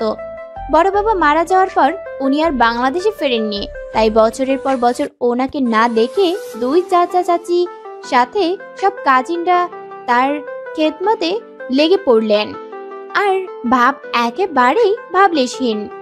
বড় মা আমায় দেখেই মাথায় হাত রেখে মিষ্টি হেসে উঠলেন। বাংলাদেশে এসে দেখি তোর বাংলাদেশি হাওয়া লেগে গেছে রে।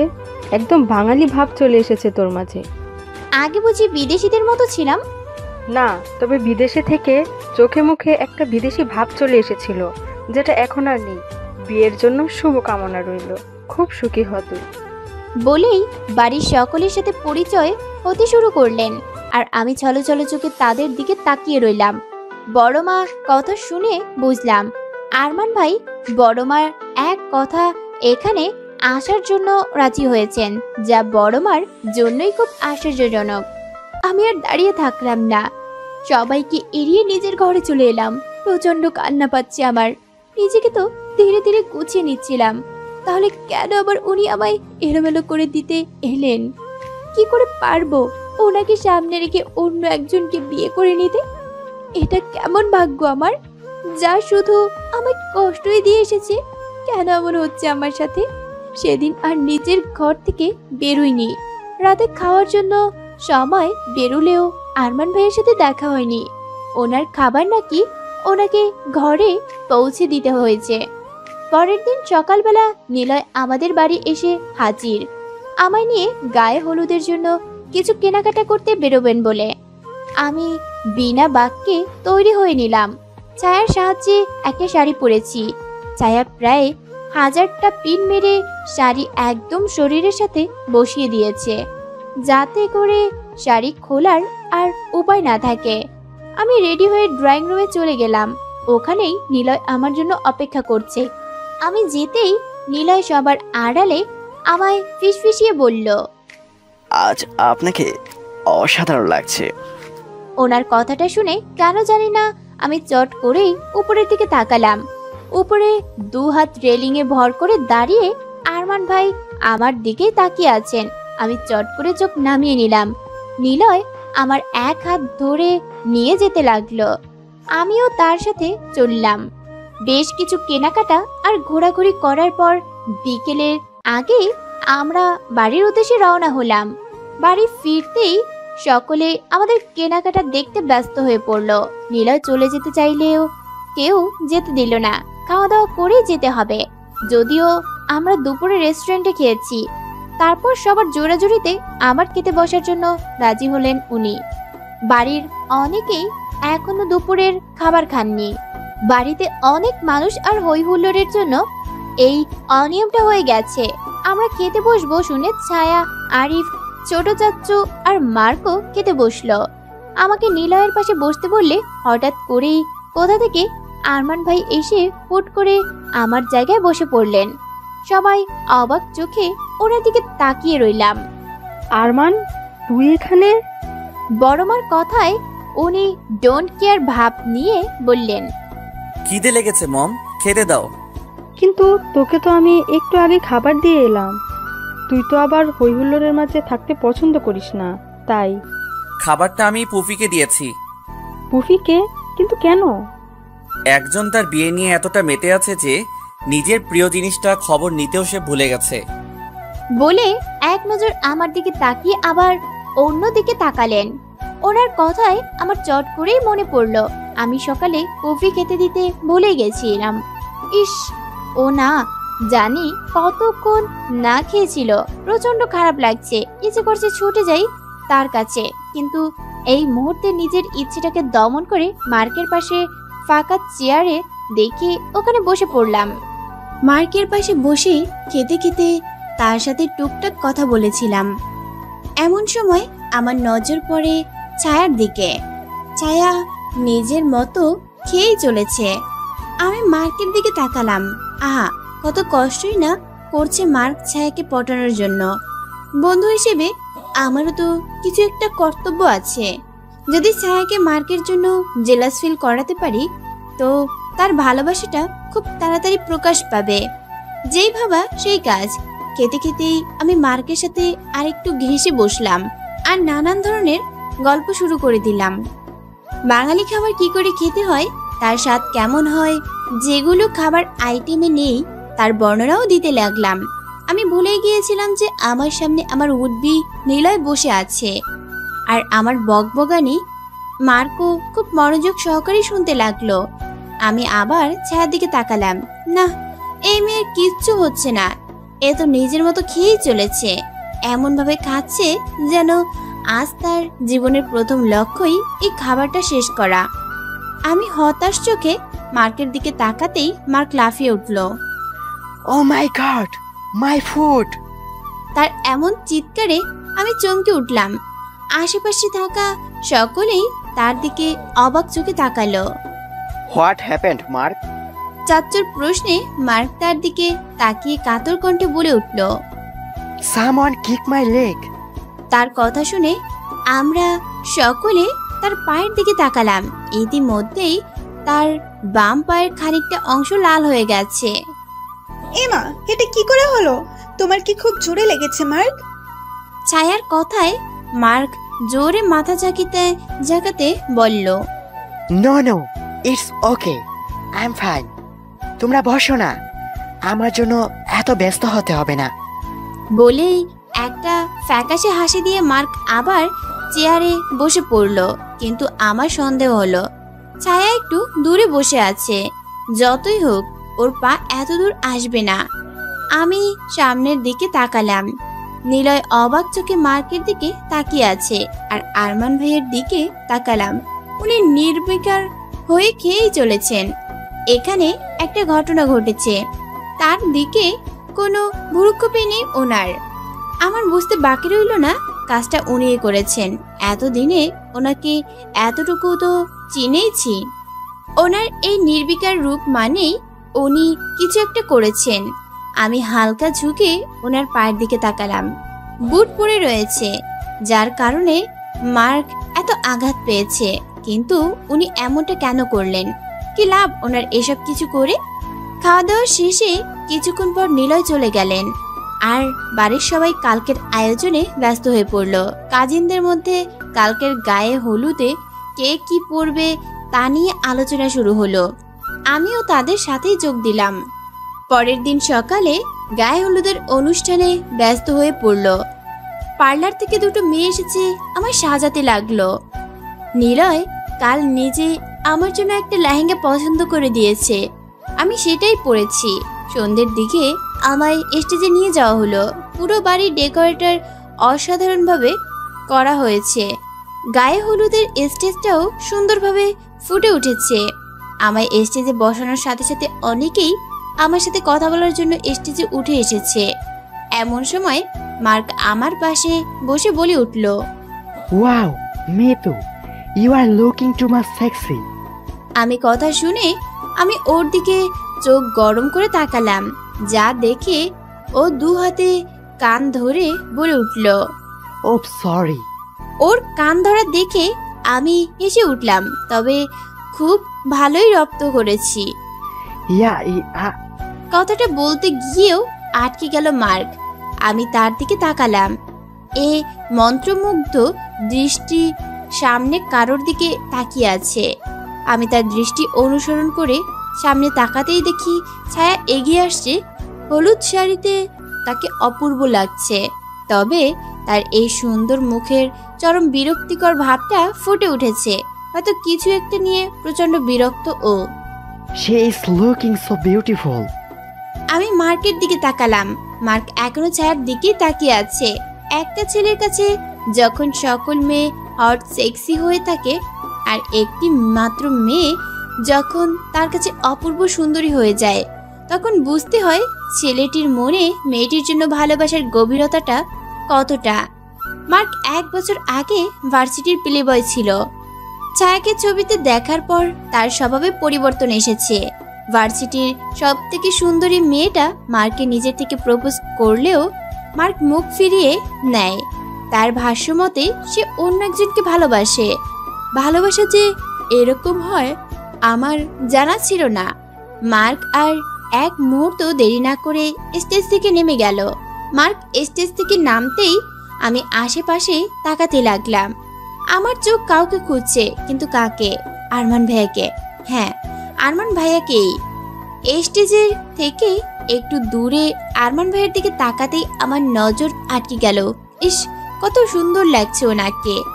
এই কালো রংটাতেও যেন ওনার ছোঁয়া পেয়ে নিজেকে গর্বিত মনে করছে। উনি আমার দিকেই তাকিয়ে আছেন। ওনার মোহনীয় দৃষ্টি দেখে আমার বুকটা হু হু করে উঠল। এসব কি হচ্ছে, কেন হচ্ছে? এগুলো হওয়ার কি খুব প্রয়োজন ছিল? আমার চোখ থেকে কয়েক ফোঁটা জল গড়িয়ে পড়ল। আমি চোখ মুছে আবার ওনার দিকে তাকাতেই দেখি উনি ওখানে নেই। কোথায় গেলেন? হেই শেল্টার। কথাটা শুনেই ছায়া পিছনে ফিরে তাকালো। মার্ক দাঁড়িয়ে থাকতে দেখি ছায়া একরাশ বিরক্তি নিয়ে বলে উঠল, I am not shelter, I am ছায়া। ওই একই ব্যাপার। মোটেও একই ব্যাপার নয়। আর দেখুন, এই মুহূর্তে আমি আপনার সাথে ঝগড়া করতে মোটেও ইচ্ছুক নয়। আপনি আসতে পারেন। কেন, কি হয়েছে ম্যাম সাহেবের? কথাটা বলে মার্ক ছায়ার পাশে এসে দাঁড়ালো। এবার ছায়া কাঁদো কাঁদো চোখে মার্কের দিকে তাকিয়ে করুণ কণ্ঠে বলে উঠল, দেখুন না, সকলে মিলে প্ল্যান করেছিলাম আপুর গায়ে হলুদে সবাই মিলে খোপায় গোলাপ ফুল দেব। ফুল অর্ডার দিয়ে আনাও হয়েছিল, কিন্তু এখন আর আমি ফুলগুলো পাচ্ছি না। সবাই কি সুন্দর করে খোপায় ফুল দিয়েছে, আমি শুধু বাদ পড়ে গিয়েছি। না জানি কি আমার ফুলগুলো চুরি করেছে। একবার ধরতে পারি তাকে, তখন তাকে বুঝিয়ে দেব এই ছায়া কি জিনিস। কথাটা বলেই ছায়া ওখান থেকে চলে আসার জন্য পা বাড়ালে শাড়ির আঁচলের টান পেয়ে থমকে যায়। আচমকা এমন হয় ছায়া ভয় পেয়ে তড়িঘড়ি করে পেছনে তাকায়। মার্ক এক হাতে তার শাড়ির আঁচল টেনে ধরেছে, যা দেখে ছায়ার মাথা গরম হয়ে গেল। এটা কি ধরনের অসভ্যতাম? এইভাবে একটা মেয়ের শাড়ি টেনে ধরাটা এক ধরনের অপরাধ। আপনি কি সেটা জানেন না? জানি তো, তবে খুব কাছের মানুষের শাড়ি টেনে ধরার মধ্যে আমি কোনো অপরাধ দেখছি না। কথাটা বলতে বলতেই মার্ক ছায়ার কাছে আসতে লাগে। মার্কের এমন কথায় ছায়া দম ধরে রইল। কি বলছে এই লোকটা? কাছের মানুষ মানে? ছায়া ভাবনার মাঝেই মার্ক তার খুব কাছে চলে আসে। ছায়া নিজের চোখ বন্ধ করে ফেলে। তার শ্বাস ক্রমশ ঘন হয়ে চলেছে। তার সাথে তার হার্টবিট কি করতে চাচ্ছে কি লোকটা? আর ছায়ারই বা এমন লাগছে কেন? হাজারো প্রশ্ন মনের মাঝে জাগলেও উত্তর খোঁজার সাহস তার মনে জাগলো না। সে অপেক্ষা করতে লাগলো উত্তর আপনা থেকেই তার কাছে ধরা দেবে।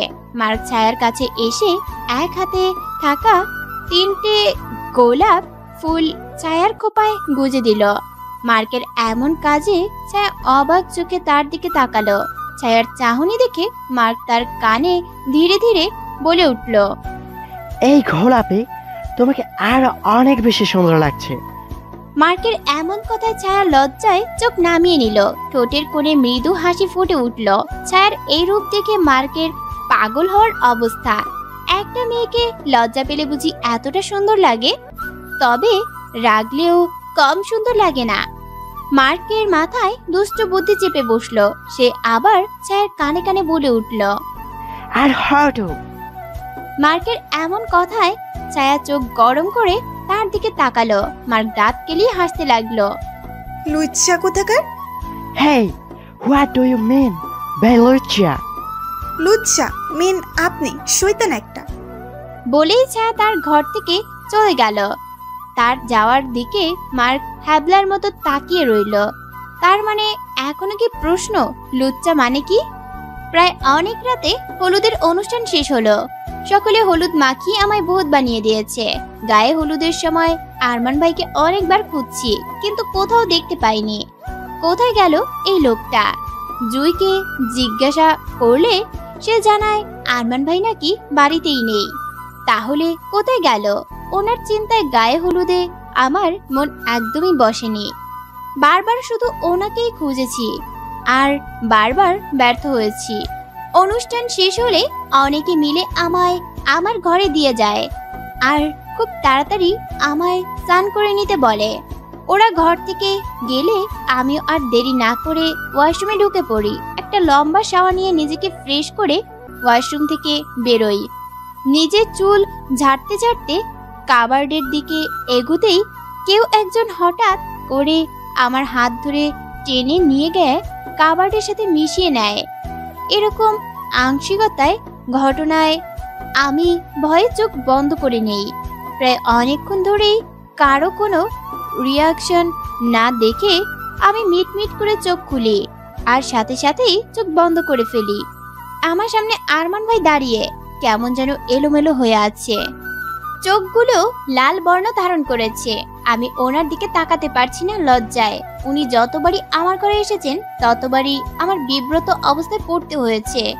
উনি আমার দুপাশে কাবার্ডে হাত রেখে একটু ঝুঁকে বলে উঠলেন, এত লজ্জা পাচ্ছ কেন?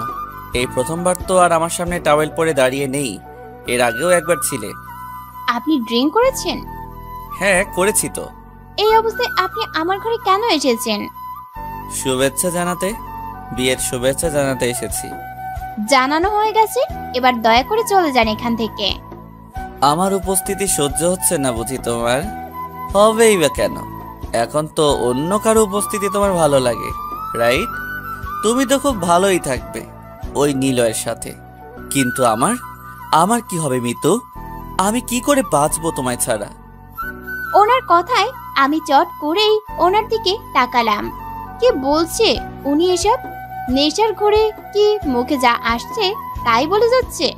উনি এক হাত আমার গলায় রেখে কাঁপা কণ্ঠে বলে উঠলেন, তোমায় খুব ভালোবাসি মিতু, সেই ছোট থেকে ভালোবাসি। কিন্তু ড্যাডের মৃত্যুর পর আমি এলোমেলো হয়ে যাই। এলোমেলো হয়ে আমার অনুভূতিগুলো প্রচণ্ড রাগ জন্মায় তোমার বাবার ওপর। নিজের সকল অনুভূতি নিমেষেই নিঃস্ব হয়ে যায়। শুধু রাগ আর ঘৃণা নিয়ে বাঁচতে শুরু করি। তাই তোমাকে যখনই দেখতাম মনে হতো তোমার বাবাই আমার ড্যাডের মৃত্যুর জন্য দায়ী। তখন একরাশ রাগ জমা হতো মনে, কিন্তু ভালো তো তোমাকেই বাসতাম। তোমার কাছে এলে যেমন রাগ হতো, ঠিক তেমনি আমার ভেতরটা এলোমেলো হয়ে যেত। আমি বুঝতে পারছিলাম না আমি তোমায় ভালোবাসি নাকি ঘৃণা করি। একটু দ্বিধায় ছিলাম। ওই দ্বিধা ভেদ করা আমার জন্য খুব কঠিন ছিল। কিন্তু তোমার থেকে দূরে গিয়ে খুব সহজে বুঝতে পারলাম তোমায় ছাড়া বেঁচে থাকা সম্ভব নয়, আর নাই তোমায় অন্য কারো হতে দেখাটা। এখানে অসহ্য যন্ত্রণা হয়, কিন্তু তুমি তো খুব ভালোই আছো মিতু, সুখেই আছো। কথাটা বলেই ওনার বাম হাতে থাকা হলুদ আমার গাল থেকে স্লাইড করতে করতে আমার গলা হাত পুরো শরীরে মাখিয়ে দিল। ঘাড়ের ওপর থাকা চুলগুলো সরিয়ে আমার ঘাড়ে ওনার ঠোঁট ছোঁয়ালেন। আমি কেঁপে উঠলাম। আমার ঘাড়ে মুখ রেখেই উনি মৃদু কণ্ঠে বলে উঠলেন, গায়ে হলুদের অনেক অনেক শুভেচ্ছা তোমায় মিতু। বলেই আমায় হুট করেই কোলে তুলে নিল। আমি এবার বিস্ফোরিত চোখে ওনার দিকে তাকালাম। উনি মাতাল অবস্থায় উল্টাপাল্টা কিছু করে ফেলবেন না তো? আমি ভয়ে ঢোক গিললাম। কি করতে চাচ্ছেন উনি? আরমান আমায় বিছানার কাছে নিয়ে এসে শুইয়ে দিল। আমি ভয়ে কাঁপতে লাগলাম। কি হচ্ছে এসব? আমার আটকানো প্রয়োজন, কিন্তু হাত পা অবশ্যই আসছে। যেন অদৃশ্য কিছু আমার হাত পা বেঁধে রেখেছে। আমি ভয়াতুর দৃষ্টিতে ওনার দিকে তাকালাম। উনি দুই হাত আমার দুই পাশে বেডে রেখে আমার দিকে ঝুঁকে গেলেন। আমি চোখ খিচে বন্ধ করে নিলাম। উনি আমার গলায় মুখ রেখেই নিজের শরীরে কিছুটা ভার আমার উপর দিয়ে দুই হাত আমায় জড়িয়ে ধরলেন। তারপরেই সব নিশ্চুপ। আমি মিটমিট করে চোখ খুলে ওনার দিকে তাকাতে দেখি উনি ঘুমিয়ে পড়েছেন। আমি হাঁপ ছেড়ে বাঁচলাম। এখানে উঠে যাওয়ার কোনো উপায় দেখছি না। উনি শক্তভাবেই আমার জড়িয়ে ধরে আছেন। ভাগ্যিস দরজা বন্ধ ছিল, নয়তো এই অবস্থায় আমাদের কেউ দেখে ফেললে কেলেঙ্কারি হয়ে যেত। আমি আরমান ভাইয়ের দিকে তাকালাম। ওনার ঘুমন্ত মুখ দেখতে দেখতে কখন যে আমি ঘুমিয়ে পড়েছি বুঝতেই পারিনি। রাতে অনেকেই আমায় ডাকতে এসেছিল। আমি শরীর খারাপের অজুহাতে দিয়ে এড়িয়ে যাই। সকালের সোনালি রোদ চোখে পড়তেই আমার ঘুম ভাঙে। মৃদু মৃদু চোখ খুলে চারিদিকে তাকালাম। হঠাৎ করেই আমার কাল রাতের কথা মনে পড়ে গেল। আমি হুড়মুড় করে উঠে বসলাম। আরমান ভাই কোথায়? উনি তো এখানেই শুয়েছিলেন। এত সকালে কোথায় গেলেন? পুরো রুমে উনি কোথাও নেই। আমি তাড়াতাড়ি ফ্রেশ হয়ে বাইরে বেরোলাম। পুরো বাড়ি খুঁজেও কোথাও পেলাম না। উনি কোথায় গেলেন খুঁজতে খুঁজতে একসময় হাঁপিয়ে পড়লাম। উনি কি তাহলে চলে গেলেন? আমায় ছেড়ে চলে গেলেন? প্রচুর কান্না পাচ্ছে আমার। ওনার কালকের কথাগুলো মনে পড়ছে। উনি খুব দেরি করে ফেলেছেন। এই মুহূর্তে আমার আর কিছুই করার নেই। পুরো বাড়িটা কত সুন্দর করে ডেকোরেট করা হয়েছে। বাড়ির সবাই মিলে হই হুল্লোড় করছে। আমি এদের সবাইকে এখন কি করে কষ্ট দিতে পারি? আর নিলয়, তাকেই বা কি করে কষ্ট দেব আমি? সেও তো আমায় নিঃস্বার্থভাবে ভালোবেসে এসেছে। এই মুহূর্তে নিজেকে সব থেকে বড় অসহায় বলে মনে হচ্ছে। কি করব কিছুই বুঝতে পারছি না। এক সময় সকাল পেরিয়ে দুপুর গড়িয়ে বিকেল হলো। সময় খুব তাড়াতাড়ি গড়িয়ে চলেছে। পার্লার থেকে মেয়ে এসে আমাকে সাজাতে শুরু করেছে, কিন্তু এখন পর্যন্ত আরমান ভাইয়ের কোনো দেখা নেই।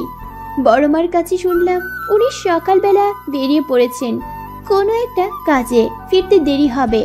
আমার বুকের ভেতরটা মোচড় দিয়ে উঠল। কাছে পেয়েও আমি আরমান ভাইকে হারাতে চলেছি। বুকের ভেতরে চিনচিন ব্যথাটা অসহ্যকর। না, আর পারছি না। সময় যত বাড়ছে বুকের ব্যথাটা ততটাই তীব্র হচ্ছে।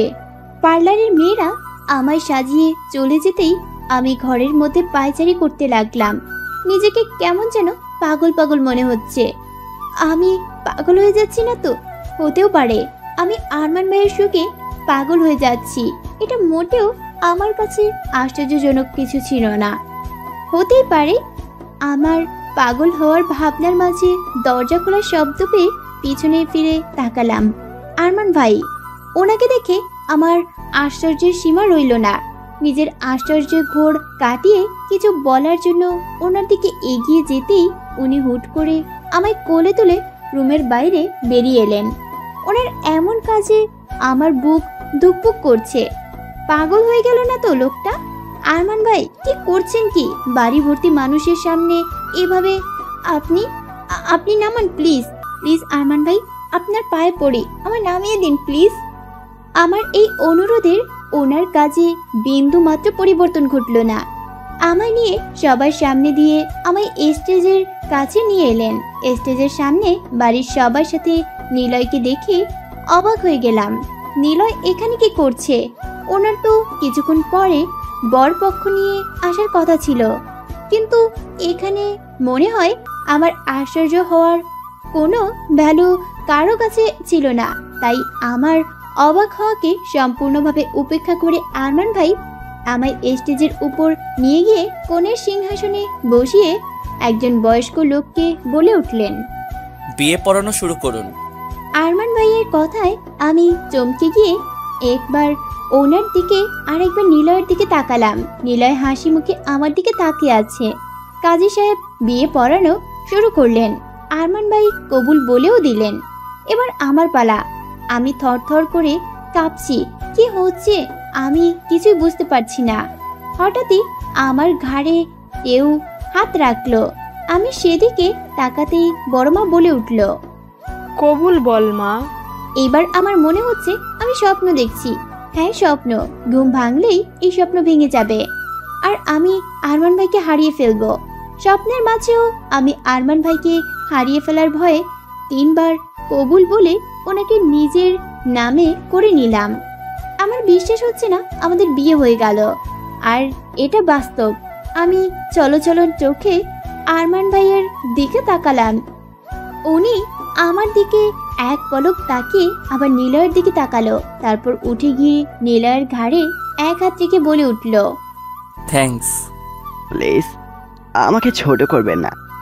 আপনি মিতুকে ভালোবাসেন, এটাই সব থেকে বড় সত্য। আপনাদের জীবনে আমার কোনো অস্তিত্ব নেই, তাই আমাকে থ্যাঙ্কস বলার কোনো প্রয়োজন নেই। ওদের কথার মাঝেই আমি নিলয়ের সামনে গিয়ে দাঁড়ালাম। নিলয় আমাকে দেখেই একগাল হেসে বলে উঠল, নিজের স্বামীকে সামলে রাখুন। ওনার রাগ ভীষণ ভয়ঙ্কর বাবা। আর একটু হলে আমি সেই রাগে ভস্ম হয়ে যেতাম। আমি নিলয়ের কথা শুনে অবাক চোখে আরমান ভাইয়ের দিকে তাকালাম। ওনার দিকে কি দেখছেন? আমার দিকে দেখুন। সেই সকালবেলা আমার বাড়ি গিয়ে আমার বিয়ে না করার জন্য চাপ দিতে লাগলো। আমি রাজি না হওয়ায় দেখুন আমায় কোথায় কোথায় মেরেছে। কথাটা বলে একগাল হেসে আবারও বলে উঠলেন, সেদিন খাবার টেবিলে মার্কের পায়ে আঘাত করতে আমি ওনাকে দেখে ফেলেছিলাম। সেদিনই বুঝেছিলাম উনি আপনাকে ভালোবাসেন, কিন্তু কতটা ভালোবাসেন সেটা বোঝার জন্যই ওনার কথায় রাজি না হওয়ার অভিনয় করেছিলাম। তবে অভিনয় করাটা যে আমার জন্য এতটা ভয়ঙ্কর হবে সেটা বুঝতে পারিনি বাবা। আর বাই দ্য ওয়ে, আপনার ভালোবাসাকে হাতে তুলে দিয়ে গেলাম। সুখে থাকবেন। শেষের কথাটা আরমান ভাইকে বলেই উনি চলে গেলেন। আমার ওনাকে একবার ধন্যবাদ জানানোর প্রয়োজন ছিল, কিন্তু জানাতে পারিনি। আমি ওনার চোখে চলচল করা দৃষ্টি রেখেছি। উনি কি এত কথা বললেন শুধুমাত্র নিজের ইমোশনটা লুকানোর জন্য, কথার মাঝে নিজেকে লুকিয়ে রাখার জন্য? আমি ওনার যা না ওনার দিকে তাকিয়ে রইলাম। এই লোকটাকে আমি কখনোই ভুলবো না। লোকটার কাছে আমাদের ভালোবাসা চিরঋণী। আমি বারান্দায় দাঁড়িয়ে পূর্ণ চাঁদটাকে উপভোগ করছি। হঠাৎ করে কেউ একজন আমার কোমর জড়িয়ে ধরে আমার ঘাড়ে মুখ গুজে দিল। আমার বুঝতে বাকি নেই এই কেউ একজনটা কে। আমার ঠোঁটের কোণে মৃদু হাসি ফুটে উঠল। ভালোবাসি। জানি। জানি কি? আপনিও বলুন ভালোবাসি। পারবো না। কেন? জানি না। আমি চুপ করে গেলাম। মন খারাপ হয়ে গেল। কাল মাতাল অবস্থায় ভালোবাসি বলেছিল, কিন্তু আমি সজ্ঞানে ওনার মুখে ভালোবাসি কথাটা শুনতে চাই, যেটা উনি বলতে নারাজ। এখন মনে হচ্ছে উনি আমায় ভালোই বাসে না, শুধু শুধুই বিয়ে করেছে। আমার মন খারাপের মাঝেই উনি হঠাৎ করেই আমার কানে মৃদু কামড় বসিয়ে বলে উঠলেন, ভালোবাসি।